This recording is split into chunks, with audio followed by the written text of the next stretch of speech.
Welcome to big debate with Bharat. ఇవాళ big డిబేట్లో మనతో పాటు ఉన్నారు పిసిసి అధ్యక్షులు, రాష్ట్ర కాంగ్రెస్ రథసారథి రేవంత్ రెడ్డి గారు.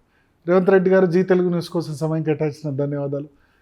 సో 18లో కూడా వచ్చింది టాక్, బట్ చూస్తే 88 సీట్లు టీఆర్ఎస్కు వచ్చిన పరిస్థితి. మీరు 18కి ఇప్పుడు 23కి ఏం డిఫరెన్స్ కనిపిస్తుంది కాంగ్రెస్ పార్టీలో? 18 నుంచి 23 వరకు కేసీఆర్ దోపిడీ, అవినీతి, అహంకారము, కుటుంబ పాలన,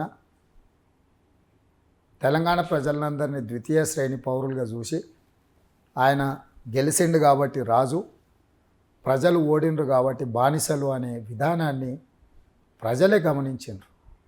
ఇది ప్రజలు తీసుకున్న నిర్ణయం. రాజకీయ పార్టీగా, ప్రతిపక్ష పార్టీగా సమస్యల మీద పోరాటం చేయడం, ప్రజల తరఫున నిలబడడం సహజంగా ప్రతిపక్షాలు చేసే పని. ఆ ప్రతిపక్షాలలో మిగతా రాజకీయ పార్టీలు కూడా వాళ్ళ పాత్ర పోషించారు. కానీ ఇప్పుడు ప్రజలకు స్పష్టంగా కేసీఆర్ అహంకారాన్ని ఇంకా భరించలేము, ఇది ఇక భర్తెగింపు స్థాయికి వచ్చింది ఆ కుటుంబం యొక్క అరాచకాలు, కాబట్టి ఎట్టి పరిస్థితుల కేసీఆర్ను దించాల్సిందే, కేసీఆర్కు గుణపాఠం చెప్పాల్సిందే, ఈ అహంకారానికి చివరి మలుపు తీసుకురావాల్సిందే, ముగింపు తీసుకురావాల్సిందే అని ప్రజలు నిర్ణయించుకున్నారు. అందుకే ఈరోజు ఈ వాతావరణం. ఓన్లీ నెగిటివ్ ఓటు మీద డిపెండ్ అయ్యారా మీరు? కాంగ్రెస్ పార్టీ అధికారంలోకి వస్తే ఏం చేస్తారో చెప్పబోదు టీఆర్ఎస్ మీద వ్యతిరేకత మీద డిపెండ్ అయినట్టు కనబడుతుంది. మీరు అడిగిన ప్రశ్నను బట్టి నేను చెప్పిన కాంగ్రెస్ ఏం చేస్తుందని మీరు అడగలే. మీరు కాంగ్రెస్ ఏం చేస్తుందంటే కాంగ్రెస్ ఇచ్చిన 6 గ్యారెంటీల గురించి చెప్తా, కాంగ్రెస్ ప్రకటించిన మేనిఫెస్టో గురించి చెప్తా, కాంగ్రెస్ ఏం చేస్తుందంటే 2004 నుంచి 2014 వరకు 10 సంవత్సరాలు అందించిన జనరంజకమైన పాలన గురించి చెప్తా, 10 సంవత్సరాలు 2014 నుంచి 2024 వరకు కేసీఆర్ చేసిన అరాచకాల గురించి చెప్తా, 2024 నుంచి 2034 వరకు రాబోయే 10 సంవత్సరాల కాంగ్రెస్ పార్టీ పరిపాలనలో ఇందిరమ్మ రాజ్యంలో మేము చేయబోయే సంక్షేమము, నడిపించబోయే అభివృద్ధి దిశగా తెలంగాణ రాష్ట్రాన్ని ఆ వివరాలన్నీ కూడా తప్పకుండా. మేనిఫెస్టో చూసిన వాళ్ళందరూ కూడా బాగున్నారు, కానీ సోషల్ మీడియాలో ఒకటి అంటున్నారు, ఈ మేనిఫెస్టో ఇంప్లిమెంట్ చేయాలంటే స్విస్ బ్యాంకులను కొలగొడితే తప్ప సాధ్యం కాదు, తెలంగాణ బడ్జెట్ ఎంత, వీళ్ళు చెప్పే హామీలు ఎంత అనే వాళ్ళకి మీరు ఇచ్చే సమాధానం? వాళ్ళు కొద్దిమంది ఉంటారు, వాళ్ళు ఎప్పుడు కూడా దేంట్లైనా శుభం పలకరా పెళ్లి కొడుకు అంటే అదేదో పెళ్లి కూతురు ఎటుపోయింది అనేదో మాట్లాడిండు అన్నట్టుగా ఇట్లాంటివి ఎప్పుడు అపశకనం పక్షులు కొన్ని ఉంటాయి. వాటి గురించి పెద్దగా ఆలోచన చేయాల్సిన అవసరం లేదు. శ్రీమతి ఇందిరాగాంధీ గారు బ్యాంకులను జాతీయీకరణ చేసినప్పుడు కూడా ఇట్లాంటి మాటలే మాట్లాడినారు. శ్రీమతి ఇందిరాగాంధీ గారు అగ్రికల్చర్ ల్యాండ్ సీలింగ్ యాక్ట్ తీసుకొచ్చి ఆ భూములను అన్నిటిని కూడా భూస్వాముల నుంచి భూములు గుంజుకొని దళితులకు, గిరిజనులకు, బలహీన వర్గాలకు పంచిపెట్టినప్పుడు ఇదే వాదన వచ్చింది. పివి నరసింహారావు గారు సరళీకృత విధానాలని దేశంలో ప్రవేశపెట్టినప్పుడు ఇదే రకమైన చర్చ జరిగింది. రాజీవ్ గాంధీ గారు దేశంలో 2000 నుంచి రాజీవ్ గాంధీ గారి దేశంలో కంప్యూటర్ను పరిచయం చేసినప్పుడు ఇదే చర్చ జరిగింది. 2004లో ఉచిత కరెంట్ ఇస్తామన్నప్పుడు, రైతు రుణమాఫీ చేస్తామన్నప్పుడు ఇలాంటి చర్చనే జరిగింది. అసాధ్యం అని చెప్పిండ్రు. ఉచిత కరెంట్ ఇస్తే తీగల మీద బట్టలు ఆరేసుకోవాల్సి వస్తుందని చర్చ జరిగింది, మనం చూసినాం. ఆ తర్వాత అసాధ్యాలన్నిటిని కూడా సుసాధ్యం చేసిన కాంగ్రెస్ పార్టీ ఈరోజు చెప్పే అంశాల మీద కూడా ఇదే రకమైన చర్చ జరుగుతుంది. ఈ చర్చ జరుగుతుందంటేనే ఇది ఒక పాజిటివ్ యాంగిల్. ఎందుకంటే కాంగ్రెస్ వచ్చి ఇవన్నీ అమలు చేస్తుంది కాబట్టి తద్వారా వచ్చే ఫలితాల గురించి కొంతమంది దుష్ఫలితాలుగా పరిణమిస్తాయని ఇంకొంతమంది చర్చ చేస్తున్నారు. ఇది మంచిదే. 2000 నుంచి 4000 పెన్షన్ కానీ, ప్రతి మహిళకు 2500 కానీ, అంటే మన బడ్జెట్ ఏ విధంగా సపోర్ట్ చేస్తుంది, కొంత ఎక్స్ప్లెయిన్ చేయగలుగుతారా? డెఫినెట్గా ఇప్పుడు బడ్జెట్ అనేది ఇప్పుడు ఆల్రెడీ పెన్షన్లో ఇస్తున్నది, అదనపు కొనసాగింపే ఇప్పుడు మనం మాట్లాడుకుంటున్నది. అదనపు ఆదాయం ఏదైతే పెరుగుతుందో ఈ సంవత్సరంలో ఉండే ఆదాయాన్ని ఇప్పుడు నువ్వు అంచనా వేసుకుంటున్నావు. మన బడ్జెట్ తెలంగాణ రాష్ట్రం వచ్చినప్పటి నుంచి ఆన్ అండ్ యావరేజ్గా 15% ఇంక్రీజ్ అవుట్ వచ్చింది. సో ప్రతి సంవత్సరం పెరిగే 15%, 5 సంవత్సరాలలో ఈ బడ్జెట్ 4 లక్షల కోట్లు దాటుతుంది, దాదాపు 5 లక్షల కోట్లకు రీచ్ అవుతుంది. సో అప్పుడు ఈ పెంచిన ఆదాయాన్ని పెంచడం, అవినీతిని నిర్మూలించడం, తద్వారా పేదలకు పంచడం అనేది కాంగ్రెస్ పార్టీ యొక్క ఆలోచన. రెండవది క్వాలిఫైడ్ పర్సన్స్కి ఆపర్చునిటీ ఇవ్వడం, నిస్సహాయులకు సహాయం అందించడం.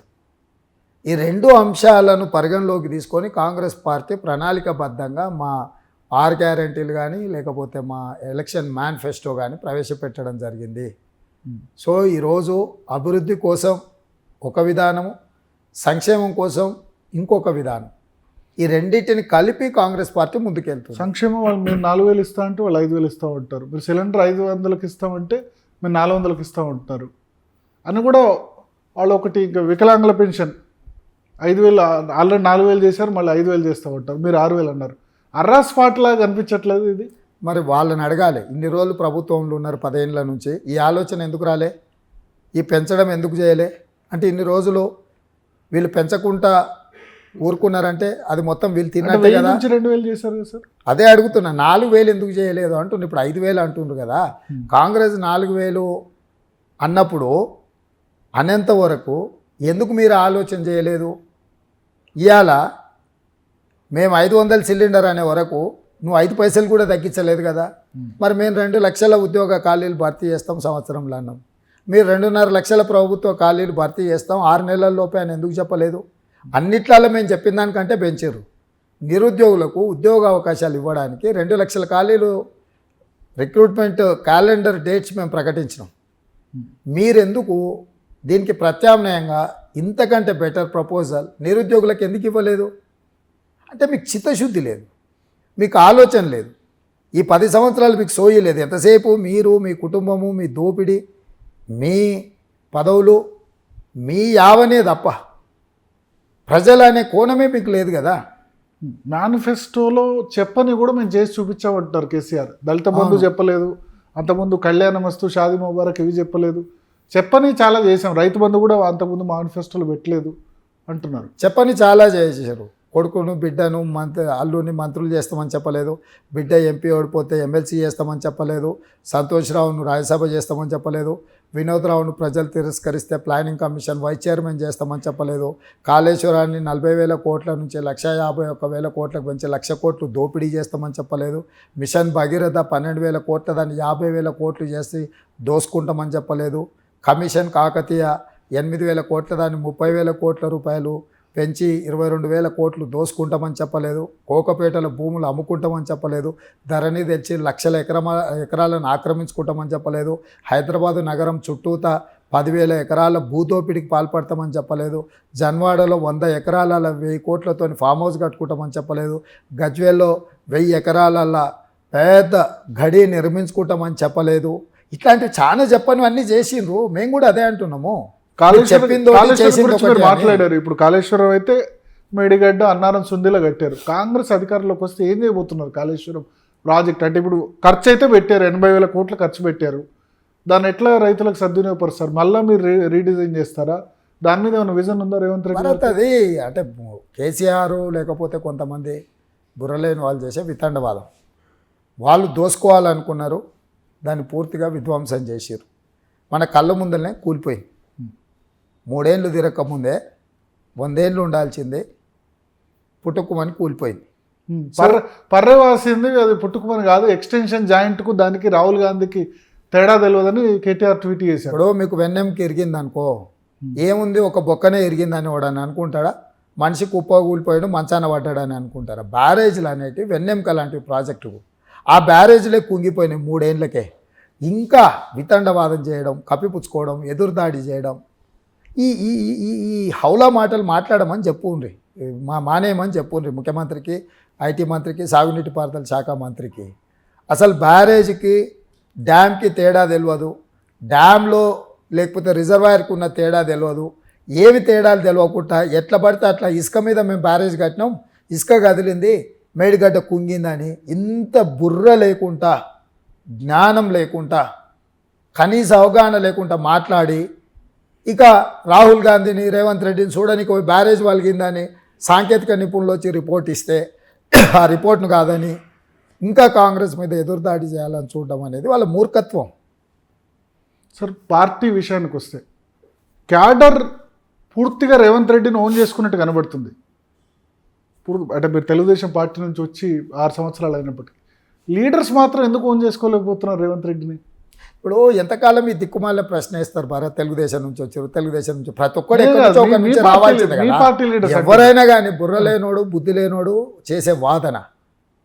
ఇప్పుడు మన ఇంటికి కోడలు వస్తుంది, యా పెళ్ళైన తర్వాత కోడలు వస్తుంది, ఎంతసేపు వాళ్ళ అమ్మగారి గురించి చర్చ చేస్తారా, లేకపోతే ఇంటికి వచ్చిన కోడలి ఇంటి గౌరవాన్ని నిలబెడుతుంటే ఆ ఇంటి కోడలు అంటారా? సర్నేమ్తో సహా ఎందుకు మార్చుకుంటుంది ఆడపిల్ల ఆ ఇంటి నుంచి ఇంటికి వచ్చినప్పుడు? సో ఎందుకు లీడర్స్ అట్లా ఎందుకు ఓన్ చేసుకోలేదు? ఎవడన్నా బుర్ర తక్కువ ఎవడు అనుంటే అట్లా ఎవడన్నా మాట్లాడుతున్నావు, నాకు తెలియదు. ఎవడు లేదు, నువ్వు అన్నది నిజమైతే 119 బీఫామ్లు సంతకం పెట్టినా ఎవరన్నా తీసుకుపోకుండా తెలుగుదేశం నుంచి వచ్చిన రేవంత్ రెడ్డి నాకు ఈ బీఫామ్ వద్దు మీ దగ్గరనే పెట్టుకోండి అని ఎవరన్నా అన్నారా? మిమ్మల్ని వ్యతిరేకించిన వాళ్ళు కూడా జాయిన్ అయ్యారు. మీరు పిసిసి అధ్యక్షుడు రాజీనామా చేసిన వాళ్ళు కూడా ఇప్పుడు జాయిన్ అయ్యారు. అవన్నీ పాలిటిక్స్లో ఒక ప్రాసెస్, ఒక ఎమోషన్, అవన్నీ కూడా దీర్ఘకాలికంగా క్యాడర్ అందరినీ కన్విన్స్ చేశారు రేవంత్ రెడ్డి, లీడర్స్ని ఎందుకు కన్విన్స్ చేయలేకపోయారు? నేను అనేది అదే నీ అపోహ అని చెప్తున్నది. లీడర్లు అందరు కన్విన్స్ అయ్యారు కాబట్టి నేను సంతకం పెడితే 119 మంది బీఫాములు తీసుకొని ఎన్నికలలో పోటీ చేస్తున్నారు. సో 100% ఆమోదించినట్టే. నువ్వు చెప్పినట్టు లీడర్లకి ఆమోదించకపోతే రేవంత్ రెడ్డి సంతకం ఉంది, ఈ సంతకం ఉన్న బీఫామ్ నేను తీసుకోను, నాకు వద్దు అని ఆడ పెట్టిపోయి పోటీ చేయాలి కదా. మరి ఇంకా అదే అంటే అర్థమైంది కదా, పోటీ చేయాలనుకుంటే అందరు ఆమోదించింది అయిపోయింది. ఇంకా అదే అది ఇప్పుడున్న ఎన్నికలకు అసలు ఈ ప్రశ్న ఏం మాత్రం కాంగ్రెస్ కల్చర్ రేవంత్ రెడ్డి బాగా వంట పట్టించుకొని చాలా టికెట్స్ తన వర్గీయులకు ఇప్పించుకున్నారు. Majority ticket 70 to 80 seats Revanth Reddy చెప్పిన వాళ్ళకే వచ్చాయి సీట్స్ అని ఒక పర్సెప్షన్ ఉంది. ఏమంటారు? నేనేమన్నా 119 కాంగ్రెస్ పార్టీ అభ్యర్థులు అంటే అది నా బాధ్యత. పిసిసి అధ్యక్షుడు అంటే 119 అభ్యర్థులకు ప్రాతినిధ్యం వహించాల్సిందే. టికెట్లు రాని నాయకులకు ఏదైతే పార్టీ హామీ ఇచ్చిందో దాన్ని కూడా అమలు చేసే బాధ్యత పిసిసి అధ్యక్షుడిదే. ఈ కుర్చీలో నేనున్నా, ఇంకొకరున్నా ఎవరున్నా 100% కాంగ్రెస్ పార్టీ శ్రేణులకు బాధ్యత వహించాల్సిందే. 119 మంది అభ్యర్థులు నా అభ్యర్థులే, కాంగ్రెస్ పార్టీ అభ్యర్థులే. 119 మందిని గెలిపించడానికి అదే స్థాయిలో కృషి చేయడం జరుగుతుంది. హైకమాండ్ బాగా కన్విన్స్ చేయగలిగారు. హైకమాండ్ పూర్తిగా కాన్ఫిడెన్స్లో ఉంది. బట్ రాష్ట్ర నేతలే కొంత ఇబ్బంది పెడుతున్నట్టున్నారు అంటే కొన్ని కామెంట్స్తో వాటితో. ఇప్పుడు ఒకసారి హైకమాండ్ నువ్వు చెప్పింది తింటలేదంటారు, ఒకసారి నీ కావాల్సిన వాళ్ళకు టికెట్లు ఇప్పించుకోలేదంటే, ఇంకోసారి హైకమాండ్ను కన్విన్స్ చేసింది కానీ కింద ఉన్న వాళ్ళు లేరంటే ఇవి ఏవి కూడా ప్రజలకు సంబంధం లేని ప్రశ్నలు. ప్రజలకు ఏంది, కేసీఆర్ను ఉంచాలనా కేసీఆర్ను దించాలనా, ఇది ఒక్కటే ప్రజలకు సంబంధించింది. ఓకే, కేసీఆర్ను దించినప్పుడు ఎవరికి అధికారం బదిలీ చేయాలనేది రెండో విషయం. ఈ రెండు తప్ప మిగతా ఏ విషయాల వల్ల ఏ చర్చల వల్ల ప్రజలకు ప్రయోజనం లేదు. కేసీఆర్ను దించుడే కాదు దించాలి అని ప్రజలు చెప్తుండ్రు. దాన్ని ముందుకు తీసుకెళ్లడం ఇప్పుడు కేసీఆర్ దించాలంటే రెండు ఆప్షన్స్ ఉన్నాయి, Congress, BJP yes Karnataka elections తర్వాత డెఫినెట్గా డౌన్ అయింది. పూర్తిగా పార్టీ ఓట్ పర్సెంటేజ్ 10 నుంచి 15% తగ్గిపోయింది. కానీ ఇటీవల రెండు ఇష్యూస్, బీసీ సీఎం, ఎస్సీ వర్గీకరణ, ఈ రెండు ఇష్యూస్ వల్ల బీజేపీ కొంత పికప్ అయింది. బీజేపీకి ఓట్స్ పడడం వల్ల మీరు అన్నట్టు అది నెగటివ్ ఓటు చీలిపోతే కాంగ్రెస్ పార్టీకి నష్టం కదా. అట్లాంటిది ఏం జరగదు. ఇవన్నీ పాలిటిక్స్ అంటే మ్యాథమెటిక్స్ కాదు, సైన్స్ కాదు, it is an art. Final stroke వరకు ఆ పెయింటింగ్ ఏమవుతుందో ఎవడూ చెప్పలేడు. రాజకీయాలలో కూడా ఇట్లాంటి లెక్కలు 2+2 4 అవుతుందనో, లేకపోతే 4+- 2 అవుతుందనో, ఇట్లాంటి లెక్కలు ఎక్కడ రాజకీయాలలో పని చేయవు. బీజేపీ, బీఆర్ఎస్, ఎంఐఎం ఒక కూటమి ప్రజలకు స్పష్టత వచ్చింది. ఆ కూటమిని ఓడించడానికి కాంగ్రెస్, సిపిఐ, తెలంగాణ జనసమితి, ప్రొఫెసర్ కోదండరామ్ గారు కలిసి పనిచేస్తుండ్రు అనేది ప్రజలకు స్పష్టత ఉన్నది. ఆ కూటమిని ఓడించడానికి, ఈ కూటమిని గెలిపించడానికి కేరళ తరహా రాజకీయాలు ఇప్పుడు తెలంగాణ రాష్ట్రంలో వచ్చినాయి. యూడిఎఫ్, ఎల్డిఎఫ్ ఎట్లుంటుందో it is very similar. NDA కూటమి వాళ్ళు, యూపీఏ కూటమి, ఇండియా కూటమి మేము. ఇండియా కూటమి గెలవబోతుంది. అంటే ఇప్పుడు ఈ రెండు ఇష్యూస్, ఎస్సీ వర్గీకరణ సంబంధించి మందకృష్ణ మాదిగతో స్టేజ్ షేర్ చేసుకున్నారు నరేంద్ర మోడీ. ఇప్పుడు బీసీ ముఖ్యమంత్రి ప్రకటన కానీ, ఏబిసిడి వర్గీకరణ కానీ మభ్యపెట్టడం, వాళ్ళ జాతులను మోసం చేయడమే. 10 సంవత్సరాల అధికారంలో ఉండి ఇదే వెంకయ్య నాయుడు గారు కేంద్ర మంత్రిగా, అదే పరేడ్ గ్రౌండ్లో ఇదే కిషన్ రెడ్డి, ఇదే కృష్ణమాదిగా మేమందరం కూడా వేదిక మీద ఉండి సంపూర్ణంగా మద్దతు పలికినాం. 100 రోజుల్లో ఏబిసిడి వర్గీకరణ నరేంద్ర మోడీ ఇచ్చారు ప్రధానమంత్రి. ఎవరు నమ్ముతారు? నరేంద్ర మోడీ ప్రతి పేదవాడి ఖాతాలో స్విస్ బ్యాంకులో నుంచి డబ్బులు తెచ్చి 15 లక్షలు వేస్తా అన్నాడు, వేసిండా? నరేంద్ర మోడీ ప్రతి సంవత్సరం 2 కోట్ల ఉద్యోగాలు ఇస్తా అని మాట ఇచ్చిండా? నరేంద్ర మోడీ రైతుల ఆదాయాన్ని 2 ఇంతలు చేస్తా అన్నాడు, చేసిండా? నరేంద్ర మోడీ 2022 లోపల దేశంలో ఉన్న అందరి ఇల్లు లేని వాళ్ళకు ఇల్లు ఇస్తా అని చెప్పిండు, నమ్మినమా? 5 ట్రిలియన్ ఎకానమీ తీసుకొస్తా అన్నాడు, చేసిండా? సో నరేంద్ర మోడీ గారు చెప్పిన ఏ మాట, ఆంధ్రప్రదేశ్కు 10 సంవత్సరాలు ప్రత్యేక హోదా ఇస్తా అని తిరుపతిలో చెప్పాడు, ఇచ్చిండా? సో నరేంద్ర మోడీ గారు ఇచ్చే హామీల గురించి మీరు అంత సీరియస్గా ఆలోచన చేయాల్సిన అవసరం లేదు. 2% 4% ఓట్లుండే తెలంగాణలో సింగిల్ డిజిట్ ఎమ్మెల్యేలు గెలిచే తెలంగాణ, పోయినసారి 105 సీట్ల డిపాజిట్లు అని ఈసారి 110 సీట్ల డిపాజిట్లు పోవడానికి అవకాశం ఉన్న తెలంగాణలో ఎట్లా బీసీ ముఖ్యమంత్రిని చేస్తాడు? 10 రాష్ట్రాలలో బీజేపీ ప్రభుత్వం ఉంది. 9 మంది బీసీయేతరులను అతి ఉన్నత వర్గాలను ముఖ్యమంత్రులను చేసాడు. ఒకే ఒక రాష్ట్రం, అది కూడా గుజరాత్ కాదు. సొంత రాష్ట్రంలో గుజరాత్లోనే బీసీని ముఖ్యమంత్రిని చేయని నరేంద్ర మోడీ గారు తెలంగాణలో చేస్తా అంటే కేవలం అవహేళన చేయడమే బలైన వర్గాలను. ఏబిసిడి వర్గీకరణ స్పష్టంగా మల్లికార్జున ఖర్గే గారు చెప్పారు. ప్రిన్సిపల్ అపోజిషన్ పార్టీగా మేము 100% సపోర్ట్ చేస్తున్నాం, ఇమ్మీడియట్గా ఆర్డినెన్స్ ఇవ్వండి, 4th డిసెంబర్ నుంచి పార్లమెంట్ స్టార్ట్ అవుతుంది, చట్టం చేద్దాం, ముందుకు రాండి అన్నాం. ఇంకా చర్చనే లేదు కదా. చర్చ లేకుండానే ఏకగ్రీవంగా ఏబిసిడి వర్గీకరణ చేద్దామని కాంగ్రెస్ పార్టీ జాతీయ అధ్యక్షుడు, రాజ్యసభలో ప్రతిపక్ష నాయకుడు ప్రతిపాదించిన తర్వాత మళ్ళీ కమిటీ వేస్తామంటారు. ఈ కమిటీ కాలపరిమితి ఏంది? ఈ కమిటీ ఏ టర్మ్స్ ఆఫ్ రెఫరెన్స్లో పనిచేయాలి, ఏ విధి విధానాలను ఖరారు చేయాలి అంటే మాదిగల్ని మళ్ళీ వంచి, అంటే కొత్త ప్రభుత్వం కాంగ్రెస్ వచ్చి కూడా వర్గీకరణ చేయకుండా ప్రతిబంధకంగా మళ్ళీ కమిటీని వేస్తారు. అంటే భవిష్యత్తులో కూడా వర్గీకరణ జరగొద్దని కుట్ర జరుగుతుంది. సార్ బీసీలకు సంబంధించి చూస్తే బీసీసీ అని బీజేపీ అన్నారు, కాంగ్రెస్ పార్టీలో బీసీలకు మరి 34 టికెట్లు ఇస్తా అన్నారు, బట్ ఇవ్వలేకపోయారు, 23 సీట్లే ఇచ్చారు. ఎట్లా న్యాయం చేయబోతున్నారు బీసీ వర్గాలకు? ఒకవేళ అధికారంలోకి వస్తే, అధికారంలోకి రాకున్నా. ఇంకొకటి, అమిత్ షా, నరేంద్ర మోడీ ఏమంటారంటే 60 సంవత్సరాలు ఉన్న కాంగ్రెస్ బీసీ సీఎం చేయలేదు, అధికారంలో ఉన్నా సరే ఎవరు చేయలేదు, తెలుగుదేశం పార్టీ చేయలేకపోయింది, మేము చేసేందుకు ఒక అవకాశం ఇవ్వండి అంటున్నారు. ఇప్పుడు ఆయన ఏమైనా ఊహా ప్రపంచాన్ని ప్రజల ముందు ఆవిష్కరించవచ్చు, వైకుంఠం అరచేతిలోనే చూపించవచ్చు. ఆయన నమ్మేది ఎవరని నేను అడుగుతున్నా. ఆయన చిత్తశుద్ధి ఏందో మిగతా రాష్ట్రాలలో ప్రజలు బీసీ జనాభాను లెక్కిద్దామని దేశమంతా అడుగుతున్నారు. బీసీ జనాభానే ఎంతుందో లెక్కించడానికి సిద్ధపడని నరేంద్ర మోడీ గారు ఇప్పుడు ఇచ్చే హామీలను ఏ బీసీలు నమ్మరు. నిజంగానే అది నిజమైతే కిషన్ రెడ్డి, డికే అరుణ, మురళీధర్ రావు గారు ఈ పెద్దలందరూ ఎందుకు ఎన్నికలలో పోటీ చేయలేదు? అంటే బీసీలను చేయాల్సి వస్తుందని ఎన్నికలలో పోటీ చేయలేదా?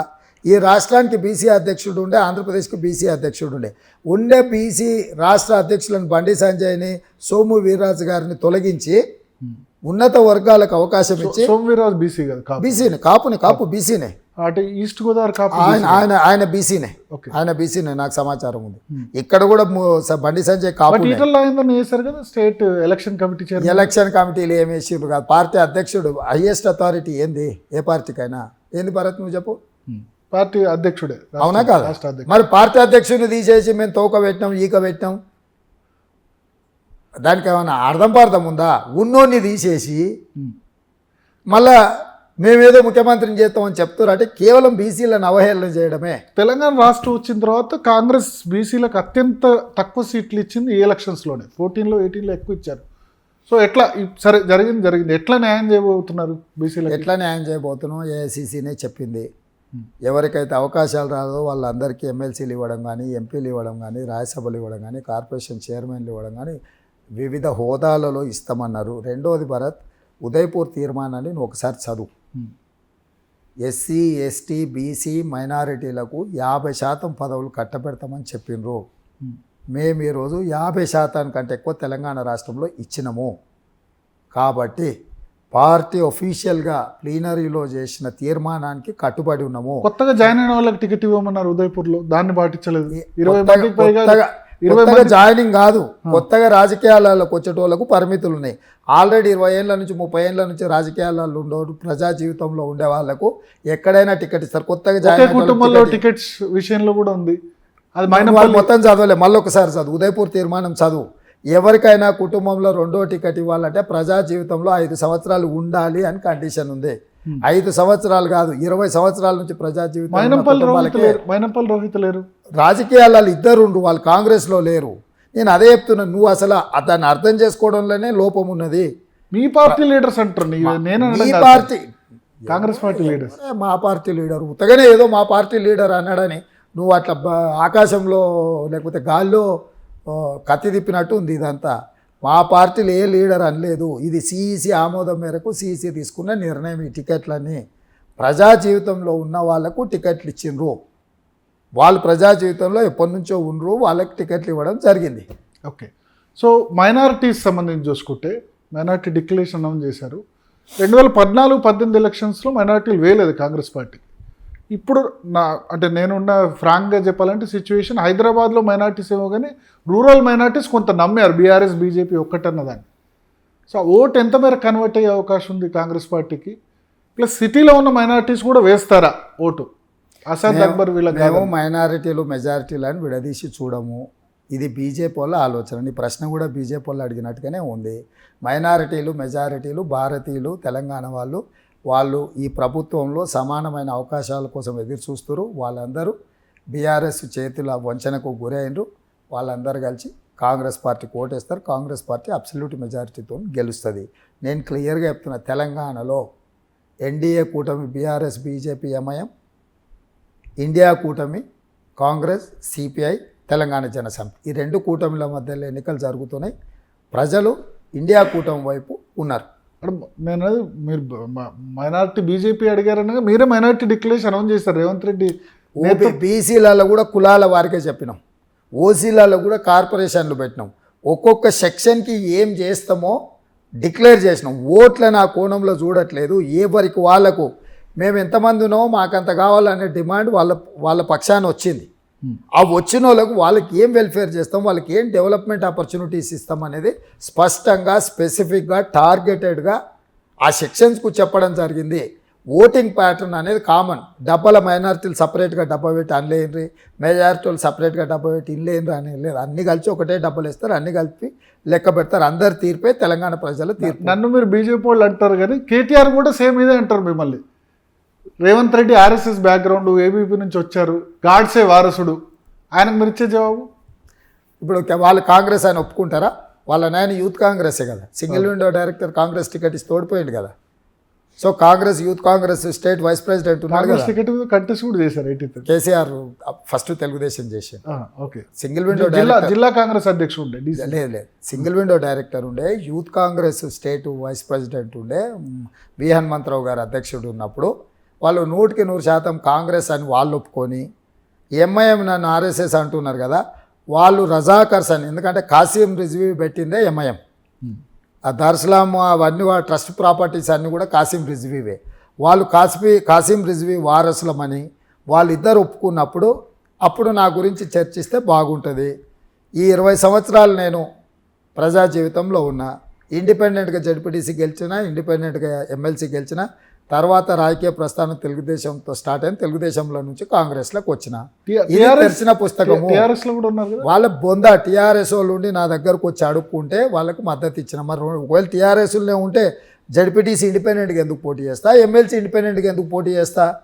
ఏ దశలో కూడా టీఆర్ఎస్ లేరు. టీఆర్ఎస్ కాదు, టీఆర్ఎస్ వాళ్ళు నా దగ్గరకు వచ్చి సహాయం అర్థిస్తే తెలంగాణ రాష్ట్ర సాధన కోసం చాలామంది మేధావులు, విద్యార్థులు, అదేవిధంగా కుల సంఘాలు ఏ విధంగా సపోర్ట్ చేసినా నేను కూడా టీఆర్ఎస్ నాయకులకు నేను మద్దతు ఇచ్చిన. ఓకే. నేను రాజకీయ ప్రస్థానం ఇండిపెండెంట్గా మొదలైన, తెలుగుదేశంలో 2 సార్లు ఎమ్మెల్యే గెలిచిన, కాంగ్రెస్ పార్టీలో చేరిన, జస్ట్ తెలుగుదేశం నుంచి కాంగ్రెస్లోకి వచ్చిందే నా రాజకీయ ప్రస్థానము. అంతకంటే ముందు జూబ్లీ సొసైటీలో గెలిచిన, జడ్పీటీసీ గెలిచిన, ఎమ్మెల్సీ గెలిచిన, ఇండిపెండెంట్గా గెలిచిన. సో ప్రతివాడు ఏదో ఒకటి బురద పూసుకొని బురద పూసుకొని మళ్ళీ టీఆర్ఎస్లో ఉంటే తెలంగాణ ఉద్యమంలో లేడు, తెలంగాణకు వ్యతిరేకంగా పనిచేసిన ఎట్లా అంటారు భారత్? మరి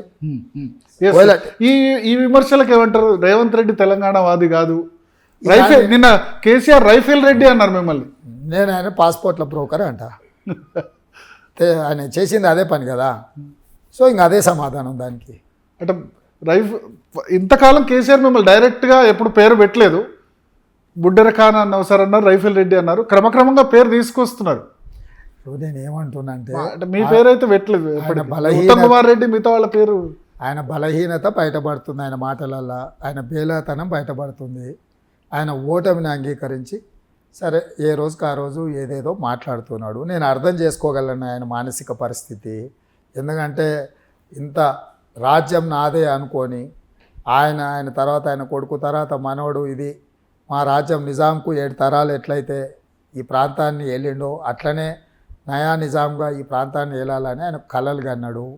ఆయన కళ్ళ ముందరనే పేకమేడలాగా కూలిపోతున్నాయి ఆయన నిర్మించుకున్నాయి. సో డెఫినెట్గా ఆయన అట్లా నాకు మాట్లాడతారు. గుర్తుంది సార్, మీరు గవర్నర్ స్పీచ్ వచ్చినప్పుడు నరసింహన్ కుర్చీ లాగింది మీరే కదా, ప్లస్ తెలంగాణ రాష్ట్ర అసెంబ్లీ బిల్ సందర్భం కూడా స్పీచ్ కూడా బాగుంది.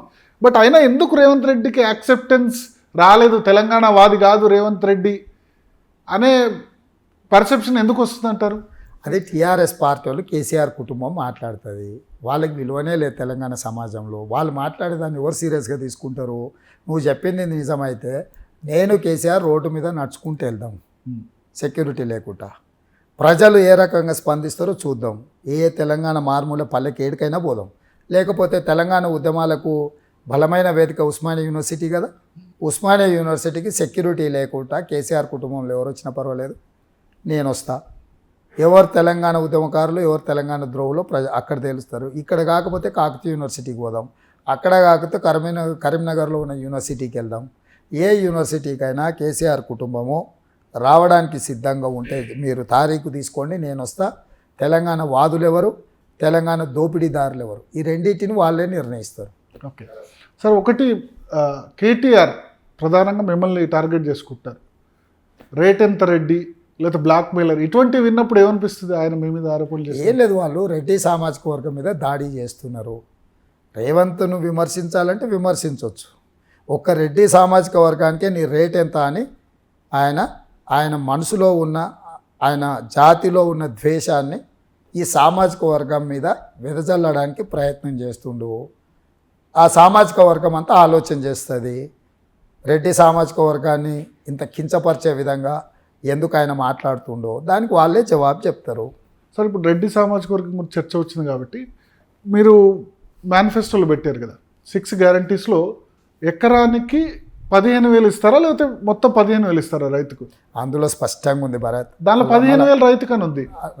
ప్రతి ఎకరాకు ప్రతి సంవత్సరం అని కూడా ఉంది. కావాలంటే మీరు చదువుకోండి. 6 గ్యారంటీస్లో రైతుకు 15,000 ఉంది, ఎకరానికి 15,000 లేదు. ప్రతి ఎకరాకు అని ఉంటుంది. మీరు ఒకసారి మళ్ళీ చదువుకోండి, చాలా క్లియర్గా ఉంది. దాని మీద ఏం కన్ఫ్యూజన్ కూడా మీకు మాకు కన్ఫ్యూజన్ లేదు. మీరు ఒకవేళ కన్ఫ్యూజ్ అయితే నాకేం ఇబ్బంది లేదు. రైతు 5 ఎకరాలు ఉన్న రైతులకి 75,000 వస్తాయి. ఎన్ని ఎకరాలు ఉంటే అన్ని ఎకరాలకు వస్తాయి. 5 ఉందా, 500 ఉందా, 1 ఉందా, 6 ఉందా అని చర్చనే అప్రస్తుతం. ప్రతి ఎకరాకి ప్రతి సంవత్సరానికి ప్రతి రైతుకు 15,000 రూపాయలు. కౌలుకి ఎవరైనా తీసుకునేది ఉంటే వాళ్లకు, కూలీలకు కూడా సంవత్సరానికి 12,000 స్పష్టత ఉంది రైతు భరోసాలో. కరెంటు గురించి మీరు చేసిన వ్యాఖ్యలు అంటే మీరు 3 గంటలు సరిపోతుంది 10 HP మోటార్లు పెడితే అని అన్నారు. బట్ దాన్నే వాళ్ళు ఒక పెద్ద ఇష్యూ చేశారు టీఆర్ఎస్ సంబంధించి. ఇప్పుడు నువ్వు మాట్లాడినట్టే ఉంది వాళ్ళు మాట్లాడేది కూడా. 3 గంటలు సరిపోతుందని నేను ఎక్కడ చెప్పలే. 3 గంటలు ఇస్తుందని కాంగ్రెస్ పార్టీ ఎక్కడ 3 గంటలు ఇస్తుందని లేదు. 3 గంటలు చాలు అనలే. 1 ఎకరాకు ఎంత సమయం పడుతుంది వ్యవసాయం చేసినట్టు నాకు తెలుసు అనే వివరాలు నేను చెప్పిన. కాంగ్రెస్ పార్టీది పేటెంట్ రైటు ఉచిత కరెంటు. మా పేటెంట్ రైట్ను కూడా దొంగతనం చేయడానికి కేసీఆర్ దిగజారిండంటే ఇక కేసీఆర్ను జాలిపడడం తప్ప దాని మీద చర్చ చేయడమే అనవసరమైన విషయం. యుఎస్లో మాట్లాడిన దాన్ని తీసుకొచ్చి చేశారు కదా, ఆ మాట మాట్లాడకపోయి ఉంటే బాగుండేదని అనిపించింది. ఎందుకంటే దాన్ని అనిపించలే. ఇట్లా హౌల మాటలు వాళ్ళు ఎట్లాగో మాట్లాడుతుంటారు. ఏది మాట్లాడినా అందులోకి వెళ్ళి ఏదో ఒకటి ఏ కాళ్ళనో పీకాలనో కట్ చేయాలనో ఎడిట్ చేయాలనో ఏదో బురద చల్లాలని ప్రయత్నం చేస్తారు.